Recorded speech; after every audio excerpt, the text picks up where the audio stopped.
आज आपण बघूया हेल्पिंग वर्ड कॅन. कॅन म्हणजे शकतो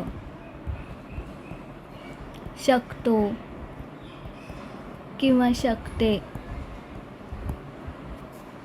आणि ह्याच्यात आपण ॲक्टिव्ह व्हॉइस बघतो. ॲक्टिव्ह व्हॉइसमध्ये काय आहे की क्रिया करणारा कोण हे आपण विचारतो. तर आता जर मी बोलली रीना गाऊ शकते, रीना गाऊ शकते, तर ह्याच्यामध्ये क्रिया करणारं कोण आहे? क्रिया काय आहे? गाणे. आणि क्रिया करणारी कोण आहे? गाणारी कोण आहे? रीना गाऊ शकते, तर गाणारी कोण आहे? रीना. म्हणजे रीना झाली सब्जेक्ट आणि गाणे हे आहे क्रियापद म्हणजे वर्ब. आणि शकते म्हणजे कॅन आहे. तर रीना, तर ज्या सेंटेन्समध्ये सब्जेक्ट असतो ना, म्हणजे कर्ता असतो, तर ते ॲक्टिव्ह व्हॉइस असतं. कुठच्या पण ह्याच्या आता जर आपण असं बोललो की गाणं गायलं जाऊ शकतं, पण गाणं गाणारा कोण आहे तर माहीत नाही, तर म्हणजे ते पॅसिव्ह व्हॉइस झालं. पण आता इथे आपण काय बोलतो आहे? रीना गाऊ शकते, तर गाणारी कोण आहे तर रीना, म्हणजे हे ॲक्टिव्ह व्हॉइस झालं. म्हणजे याचे सब्जेक्ट प्रेझेंट आहे ना, क्रिया करणारी कोणतरी प्रेझेंट आहे रीना. म्हणजे ही, शी, इट किंवा आय, वी, यू, दे किंवा एखाद्या मुलीचं नाव, मुलाचं नाव असं जर असेल तर तो सब्जेक्ट असतो. तर ह्याच्यामध्ये आहे मुलीचं नाव आहे रीना, तर मग हे ॲक्टिव्ह व्हॉइस आहे. तर मग आता आपण कॅन शिकणार आहोत. तर कॅनचं कसं आपण कॅनचं फॉर्मॅट आपण कसं ते बघूया. तर पहिला आपण पॉझिटिव्ह लिहूया. रीना गाऊ शकते.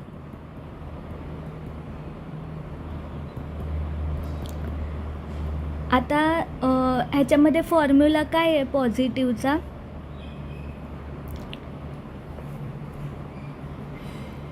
Subject plus can plus verb plus object. तर मग सब्जेक्ट काय आहे? रीना. कॅन तसंच लिहिणं. मग नंतर वर्ब आहे. वर्ब काय आहे? गाऊ म्हणजे गाणे.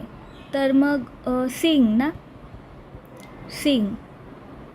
वर्बचा आपण एक प्लेलिस्ट बनवणार आहोत. 120 वर्ब्स मी तुम्हाला देणार आहे. ते वर्ब्स आपण डेली लाईफमध्ये यूज करतो आणि फक्त तेवढेच वर्ब्स आपण डेली लाईफमध्ये यूज करतो.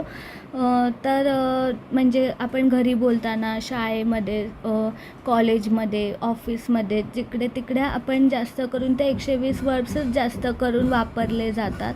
तर मग ते वर्ब्स त्याच्यात वर्ब 1, वर्ब 2, वर्ब 3 असे 3 फॉर्मॅट असतात. म्हणजे आता सिंग हे वर्ब 1 आहे, तर मग सिंगचं वर्ब 2 काय? सॅंग. मग वर्ब 3 काय? संग. तर सिंग, सॅंग, संग असं. परत रीड, रेड म्हणजे वाचणे. असं मी मराठीमध्ये गाणे, मग नंतर सिंग, सॅंग, संग, मग लिहिणे, मग राईट, रोट, रिटन, वाचणे, मग रीड, रेड अशा प्रकारे मी 120 वर्ड्स देणार आहे. त्या 120 वर्ड्सपैकी कोणता पण वर्ब वापरून आपण मराठीत वाक्य बनवणार आहे, त्याला आपण ह्या फॉर्मॅटमध्ये भरणार आहे फॉर्म्युलामध्ये. आणि मग त्या फॉर्म्युलामध्ये आपण ते इंग्लिश ट्रान्सलेशन भरणार आहे आणि मग आपण वाक्य बनवणार आहे. तर आपण एक जर बनवलं कॅन, कूड, शूडचं एक वाक्य आपण बनवणार, मग त्याच्यावरती आपण प्रत्येक कॅनवरती आपण 5 वाक्य बनवू शकतो मराठीमध्ये कुठचा पण वर्ब वापरून. 120 वर्डपैकी कोणते पण 5 वर्ब वापरून आपण 5 वाक्य बनवू शकतो. तर आपण प्रत्येक फॉर्मॅटवरती 5 वाक्य बनवली ना, तर आपला तो फॉर्म्युला पक्का लक्षात राहील. पाहिजे जास्तीत जास्त तुम्ही किती पण बनवू शकता, 5, 10, 15, 20. 120 वर्ब घेऊन तुम्ही कोणते पण 5 वर्ब वापरून 120पैकी 5 वर्ब वापरून तुम्ही 5 सेंटेन्स बनवले तरी खूप आहे. तर आता आपण गाणे हा वर्ब घेतला आहे, रीना कॅन सिंग. तर हे झालं पॉझिटिव्ह. मग आता आपण काय बघणार आहे? निगेटिव्ह. तर निगेटिव्ह काय आहे? रीना गाऊ शकत नाही. रीना गाऊ शकत नाही असं आपण मराठीतून लिहायचं. आणि मग नंतर त्याच्यात फॉर्म्युला भरायचं. Subject plus can plus not plus verb plus object. मग सब्जेक्ट आहे रीना, कॅन जसंच्या तसं. मग इथे नॉट निगेटिव्ह आहे ना, म्हणून नॉट वापरला आपण. आणि मग नंतर वर्ब काय आहे, गाऊ म्हणजे गाणे. Reena can not sing. Verb काय आहे, गाऊ म्हणजे गाणं म्हणजे वर्ब. त्याला इंग्लिशमध्ये वर्ब आहे सिंग. तर ते वर्ब लिस्टमधून आपल्याला नंतर रीना कॅन नॉट सिंग.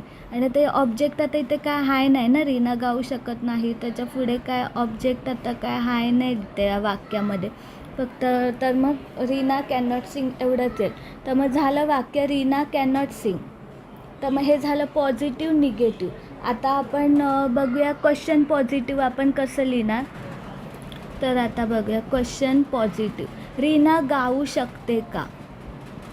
रीना गाऊ शकते का.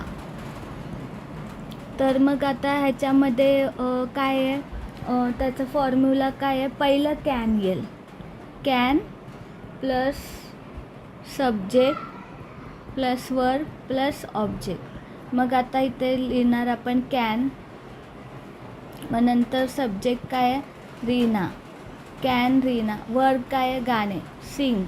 कॅन रीना सिंग. मग हे क्वेश्चन मार्क. तर मग आता झालं सेंटेन्स, कॅन रीना सिंग. रीना गाऊ शकते का, कॅन रीना सिंग. मग नंतर आता आहे क्वेश्चन निगेटिव्ह. मग आता क्वेश्चन निगेटिव्हमध्ये आपण काय लिहिणार, रीना गाऊ शकत नाही का असं लिहायचं. रीना गाऊ शकत नाही का. मग आता ह्याच्यामध्ये काय आहे formula, can plus not plus subject plus verb plus object. मग आता इथे आपण लिहिणार can plus not plus subject आहे रीना प्लस वर्ब आहे सिंग. मग question mark. Can not Reena sing. आता हे कॅन नॉट आहे ना, तर आपण ह्याला कांट पण बोलतो. कांट रीना सिंग. आणि मग क्वेश्चन मार्क. तर मग आपण क्वेश्चन पॉझिटिव्ह बघितलं, क्वेश्चन निगेटिव्ह बघितलं. त्याच्या अगोदर आपण नुसतं पॉझिटिव्ह बघितलं आणि नुसतं निगेटिव्ह बघितलं. तर आपण काय काय सेंटेन्स बघितले. रीना गाऊ शकते. क्वेश्चन पॉझिटिव्हमध्ये आपण काय बघितलं, रीना गाऊ शकते. नंतर निगेटिव्हमध्ये बघितलं रीना गाऊ शकत नाही. नंतर क्वेश्चन पॉझिटिव्हमध्ये बघितलं रीना गाऊ शकते का. मग क्वेश्चन निगेटिव्हमध्ये बघितलं रीना गाऊ शकत नाही का. आणि त्याच्यामध्ये आपण हा फॉर्म्युला भरला. तर मग आता हा फॉर्मॅट हा जो आहे positive negative question positive question negative, ह्या फॉर्मॅटमध्ये आपण सगळे सेंटेन्स 5 सेंटेन्स बनवूया. ते वर जे 120 वर्ब मी दिले आहेत ना दुसऱ्या प्लेलिस्टमध्ये, त्याच्यातून कोणते पण 5 वर्ब घ्या.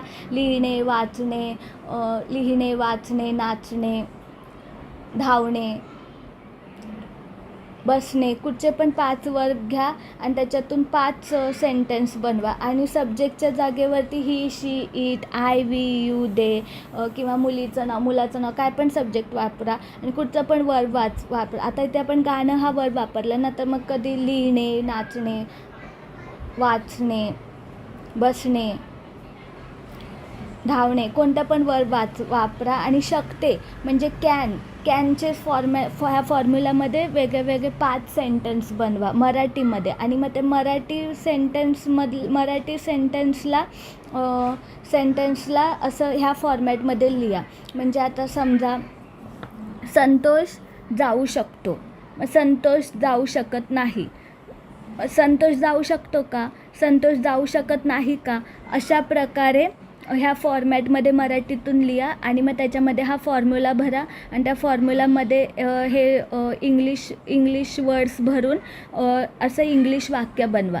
आणि असं आता प्रत्येक दिवशी एकच फॉर्म्युला करा. म्हणजे एक दिवशी कॅन करा, मग नंतर कुड करा, मग शूड करा, मग असं रोज एक दिवशी एकच फॉर्म्युला करा. असे 60 दिवसामध्ये 60 फॉर्म्युले तुमचे ॲप्रॉक्सिमेटली 60 फॉर्म्युले होऊन जातील. 60 दिवसात तुम्ही इंग्लिश स्पीकिंग बोलायला शिकाल.